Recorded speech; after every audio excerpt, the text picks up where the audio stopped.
Sir ఇప్పుడు మనకు వచ్చే వ్యాధులకు మూల కారణం మనం తీసుకునే ఫుడ్. అసలు ఒక మనిషి మామూలుగా ఒక మనిషి సాధారణంగా ఫుడ్ తీసుకోవాలి అంటే ఎలాంటి ఆహారం తీసుకోవాలి? ఇది కూడా చాలా చక్కటి ప్రశ్న అడిగారు మీరు. ఈ కాలం లోపల ఏమవుతుంది అనేసి అంటే తిండి. తిండి అంటే ఏమనుకుంటున్నాడు అనేసి అంటే ఏం చేస్తున్నాడంటే మొత్తం ఫైబర్ తీసేసి ఓన్లీ పిండి పదార్థమే తింటున్నాడు. అయితే మేము ఏమంటామంటే దీని లోపల విష్ణుతత్వము, శివతత్వము, బ్రహ్మతత్వము ఇలా 3 పదార్థాలు ఉంటాయి ఏది తిండిలో. అయితే ఇక్కడ మనం ఫస్ట్ మాట్లాడుకోవాల్సింది ఏంటంటే విష్ణు పదార్థం. విష్ణు పదార్థం అంటే ఏంటిది? అరటి తోలు తీసేస్తే మధ్యలో వచ్చే గుజ్జు ఉంటుంది కదా, ఇది విష్ణు పదార్థం అన్నట్టు. తీపిగా, హాయిగా, నీట్గా ఉంటుంది. అవునా? తర్వాత వచ్చి శివతత్వము, ఏదైతే పొట్టు ఉంటుందో అది శివతత్వం, కవచం అన్నట్టు. బ్రహ్మతత్వం అంటే బీజాలు, విత్తనాలు. ఇవి పదార్థాల లోపల అన్నట్టు. దీని లోపల పంచగవ్యాల లోపల క్లియర్గా ఇచ్చారు. అండ్ మన చరక సమితులు దీని గురించి చాలా బాగా చెప్పారు. అయితే ఎలాంటి వాళ్ళు ఎలాంటి తత్వ పదార్థాలు తింటే శరీరం బాగవుతుంది అనేసి ఇక్కడ ఒకటి ఇది. ఉదాహరణకు పిల్లలు పుడతలేరు, మరి ఇలాంటి వాళ్ళు ఏది ఎక్కువ తింటే వీళ్ళకి పిల్లలు అవుతారు అనేసి ప్రశ్న మనకు. అయితే ఇక్కడ తినాల్సింది ఏంటంటే బ్రహ్మ పదార్థాలు తినాలి. అంటే విత్తనాలు ఎక్కువ ఉన్న ఫలాలు తినాలి, భోజనం అవి చేయాలి. మరి విత్తనాలు దేంట్లో ఎక్కువ ఉన్నాయి చూడండి, జామకాయల్లో ఉన్నాయి, దానిమ్మల్లో ఉన్నాయి. ఇలా ఎక్కువ విత్తులు ఉన్న పదార్థాలు తింటే శరీరానికి మంచిది. వాళ్ళు బాగా తినాలి. అయితే వీళ్ళకు పిల్లలు పుట్టే అవకాశాలు ఎక్కువ ఉంటాయి. అలాగే శరీరం లోపల స్కిన్ డిసీజెస్ వస్తాయి. మరి ఇలాంటి వాళ్ళు ఏ పదార్థాలు తినాలి? అప్పుడు ఏంటంటే శివ పదార్థాలు ఎక్కువ తినాలన్నట్టు. తోలు పదార్థాలు. ఇప్పుడు ఉదాహరణకు పండ్ల లోపల తోలుతో సహా తినేది ఏంటి చెప్పండి? తోలుతో సహా ఆపిల్ తినచ్చు. దాంట్లో కూడా శివతత్వం ఉంటుంది. అంటే ఒగరు పదార్థాలన్నీ మీకు శివతత్వం కిందకి వెళ్ళిపోతాయి, చూసుకోండి. జామకాయ కూడా తోలుతోనే తింటాం, అది కూడా దాని కిందకి వచ్చేస్తుంది. విత్తనాలు ఎక్కువ ఉన్నాయి, బ్రహ్మ పదార్థం. తోలు దొడ్డుగా ఉంది, మంచిగా ఉంది, తింటున్నాం అనేసి అంటే అది వచ్చేసి శివతత్వం. ఇక బాగా తీయగా ఉంది, బాగా అనిపిస్తుంది అనేసి అంటే అది విష్ణుతత్వం కింద. మధురంగా ఉంటాయి అన్నట్టు అవి. అర్థమవుతుందా అండి? సో మన శరీరానికి దేనికి ఏ వ్యాధికి ఏమేమి తినాలనేసి నిర్ధారణ ఇచ్చిన, అందుకోసమే పథ్య పాలన చేయమని చెప్పారు. అయితే ఉదాహరణకు నాభి సెట్ చేసిన తర్వాత 3 రోజుల పథ్యం ఇస్తాం మనం.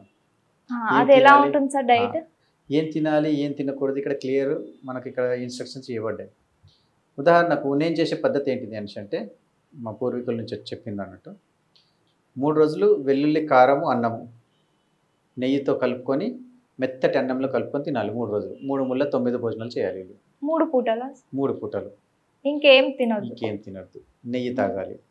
నీకు ఇంకెక్కువ ఆకలి అనిపిస్తే ఇంకా 2 పూటలు ఎక్కువ అదే తిను, కానీ అదే తినాలి. కానీ వేడి తినాలి.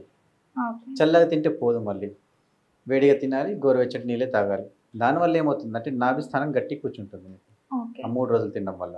నెయ్యి ఏం చేస్తుందంటే మీ యొక్క అగ్నిని బ్యాలెన్స్ చేస్తూ ఉంటుంది. అందుకోసం భోజనం ముందు 2 చెంచాలు తాగాలి, భోజనం తర్వాత 2 చెంచాలు తాగాలి కంపల్సరీ. అలా చేయడం వల్ల ఏమవుతుంది అంటే శరీరం లోపల ఉన్న నాభి స్థానం గట్టి కూర్చుంటుంది. ఇది సంగతి. ఇక నెయ్యి యొక్క మహత్వం చెప్పుకుంటా పోతే మళ్ళీ పైల్స్, ఈ రోజుల్లో పైల్స్ ఎక్కువ ఉంది కదా, పైల్స్కి మోషన్స్ క్లియర్ కావు. ఇలాంటి వాళ్ళు ముఖ్యంగా తీసుకునేది ఏంటంటే ప్యూర్ దేశవాళీ ఆవు నెయ్యిని భోజనం ముందు 2 నుంచి 3 చెంచాలు, 2 నుంచి 3 చెంచాలు భోజనం తర్వాత రెగ్యులర్గా తీసుకోవాలి వీళ్ళు. అలా రెగ్యులర్గా 3 పూటల ఎంత ఎక్కువ నెయ్యి తీసుకుంటే వాళ్ళ పైల్స్ రోగం అంత తొందరగా క్యూర్ అయిపోతుంది. రక్తం పడుతూ ఉంటుంది, చేస్తూ ఉంటారు కదా, అలాంటిది కూడా క్యూర్ అయిపోతుంది ఓన్లీ నెయ్యి తాగడం వల్లనే. ఇప్పుడు ఒక మనిషి పొద్దుట మనం తీసుకునే ఫుడ్ చాలా మంచిదని చెప్తూ ఉంటారు. ఆ టైంలో ఎలాంటి ఫుడ్ తీసుకుంటే మంచిది? అయితే ఇప్పుడు ఆవు ఉంది, ఆవు పాలను మనం ఏం చేస్తున్నాం, పెరుగు చేస్తున్నాం. అంటే గుడ్ బ్యాక్టీరియా. సో మనం ఏం చేయొచ్చు, రాత్రిపూట అన్నంలో పాలను కలిపి తోడేసి పొద్దున దాని లోపల ఇంకొంచెం నీళ్లు కలిపి కొంచెం సేందవ లవణము, కొంచెం జీరా, కొంచెము ధనియాలు, పచ్చి ధనియాలు ఉంటాయి కదా అనేవి, కొత్తిమీర అంటాం మనం ఇక్కడ, ఆ కొత్తిమీరని వేసి మంచిగా దాన్ని కలిపి కొంచెం ఉల్లిపాయతో తీసుకున్నాం అనుకోండి, కడుపు అంతా క్లియర్ అయిపోతుంది. దీన్ని ఏమంటాం? చద్దన్నం అని. అదే నేను అంటే మన పాతకాలంలో పెద్దవాళ్ళందరూ కూడా ఇదే తీసుకునేది. మనం యూట్యూబ్ లో కూడా సెర్చ్ చేస్తే చద్దన్నం పాతకాలంలో బ్రేక్ఫాస్ట్ ఇదే అని వస్తుంది. దీనివల్ల లాభాలు ఏంటి సార్? లాభాలు ఏంటి అనేసి అంటే శరీరానికి కావాల్సిన గుడ్ బ్యాక్టీరియా మనకు అందుతుంది. మన గట్స్కి, మన శరీరం లోపల బ్యాక్టీరియా ఎక్కువ ఉంటుంది. మనం చనిపోతే మన బ్యాక్టీరియా మనల్ని తినడం మొదలు పెడుతుంది. అందుకోసం మనం తొందరగా జీర్ణం అయిపోతాం అన్నట్టు. ఇది సంగతి.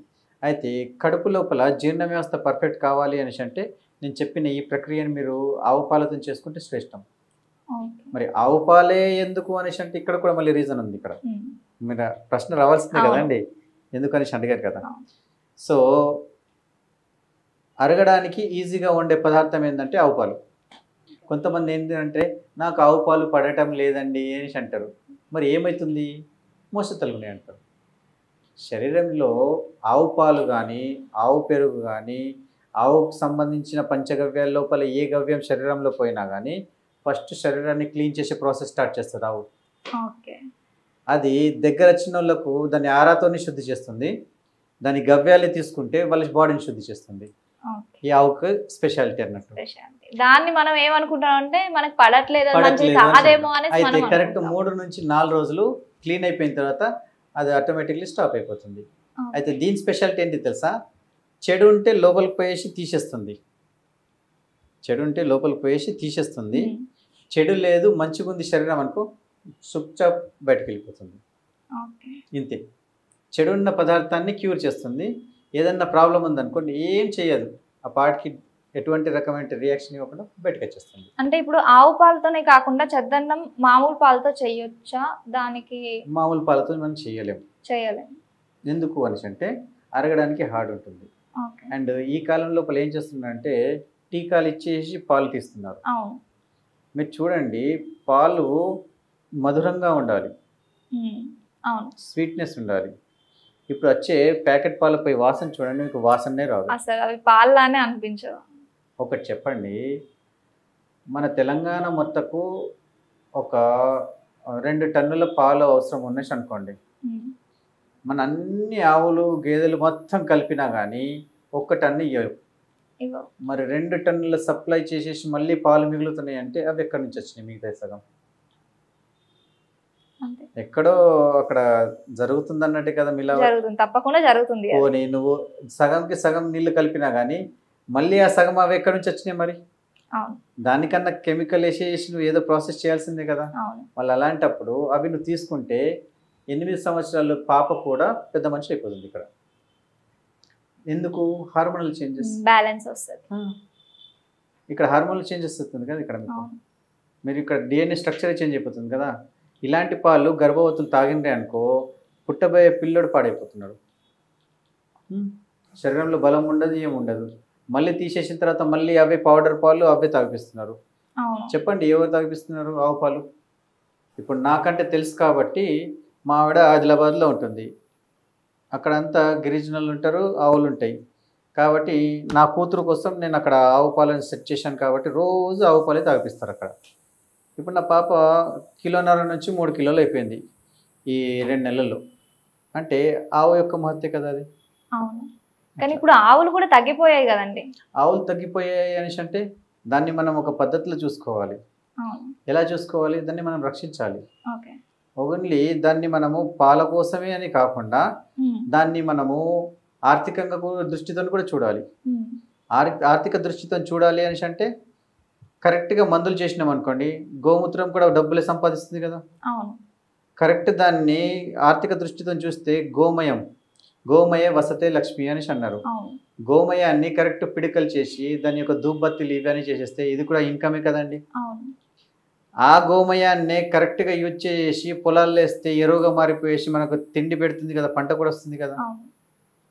మరి ఇన్నిగానం లాభాలు ఉండేసి స్వల్పాపేక్ష కోసం అది ముసలిదైపోయింది, అది ప్రాబ్లం ఉందని చెప్పేసి ఏం చేస్తున్నారు వీళ్ళు? ఆ కట్టుకోళ్ళకి అమ్మేస్తున్నారు వీళ్ళు. అప్పుడేమవుతుంది దాని పరిస్థితి? అప్పుడు మనం నమ్ముకున్న తల్లిని ఇంకోళ్ళ చేతులకు ఇచ్చినట్టు అయిపోతుంది. ఎంత బాధాకరమైన విషయం ఇది. సో దానికోసం కూడా మన రైతులు కూడా ఆలోచించాలి. అది మన తల్లి.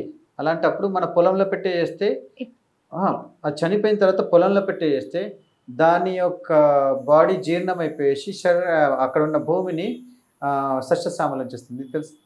ఇది అస్సలు తెలియదండి. అంటే ఆవు ఉన్నంత వరకు మనకి మంచి చేస్తుంది అని తెలుసు, కానీ ఈ విషయం అయితే మాత్రం దాన్ని తెలియదు. ఖననం చేసే ఒక ప్రక్రియ ఉన్నది. ఓకే. దీనికి ఏం చేస్తారు, సున్నము ఉప్పు రెండు కలిపేసి దాన్ని పాతి పెడతారు. ఓకే. పాతి పెట్టేసి ఉంచేసిన తర్వాత కరెక్ట్ సంవత్సరం తర్వాత తీస్తారు కూడా. తీస్తే దాని లోపల ఎముకలు తప్పించి ఇంకా వేరే ఏముండవు. మిగతాది అక్కడ ఏదైతే ఉన్నదో ఆ మట్టిని ఎరువుగా వాడుకోవచ్చు. అలా వాడుకోవడం వల్ల అంతా ఎరువైపోతుంది. అంతా ఎరువైపోతుంది. ఓకే. దాన్ని మనం పంటలో వేసేసాం అనుకోండి, మీకు రెట్టింపు పంట వస్తుంది. అంత అద్భుతంగా పనిచేస్తుంది. అంటే బతుకుండంగా పాలిస్తుంది, బతుకుండంగా మన గోమూత్రం ఇస్తుంది, పేడ ఇస్తున్నది. ఇన్ని ఇచ్చిన తర్వాత కూడా మళ్ళీ చనిపోయిన తర్వాత దాని శరీరాన్ని ఎరువుగా మార్చుకొని మళ్ళీ భూమిలో కలిసిపోయేసి మనకు మళ్ళీ తిండిని ఇస్తున్నాయి. ఓకే. ఎట్లా చేసినా కానీ మళ్ళీ శరీరం లోపలికి వెళ్తున్నాయో లేవా? అవును. అందుకోసం ఏమన్నారంటే భూమిని ఆవుని మంచిగా చూసుకున్నాం అనుకోండి శరీరం బాగుంటుంది. ఓకే. అంతేనా కాదా? చాలా మంచి విషయం సార్. ఎవరో వస్తారు ఏదో చేస్తారు అని ఎందుకు ఎదురు చూస్తావు? రా, నీ ఊర్లో ఉన్న సమస్యలని నువ్వే పరిష్కరించు. నీ ఇల్లే కాదు, నీ ఊరు కూడా నీదే. ఇప్పటి వరకు మీపై ఎన్నో దాడులు దౌర్జన్యాలు జరిగినా చూస్తూ ఉన్నారు. మీ చుట్టూ జరిగే అన్యాయాన్ని వీడియో తీసి ఈ క్రింద ఉన్న నంబర్కి పంపించండి. మీ ఊర్లో జరిగే వింతలు, విశేషాలు మరియు మీలో కానీ మీ చుట్టుపక్క వాళ్ళలో కానీ ఏదైనా స్పెషల్ టాలెంట్ ఉన్నా కూడా మమ్మల్ని సంప్రదించండి. ఈ ప్రపంచానికి హిట్ టీవీ మిమ్మల్ని పరిచయం చేస్తోంది. హిట్ టీవీ, ఇది సామాన్యుడి టీవీ.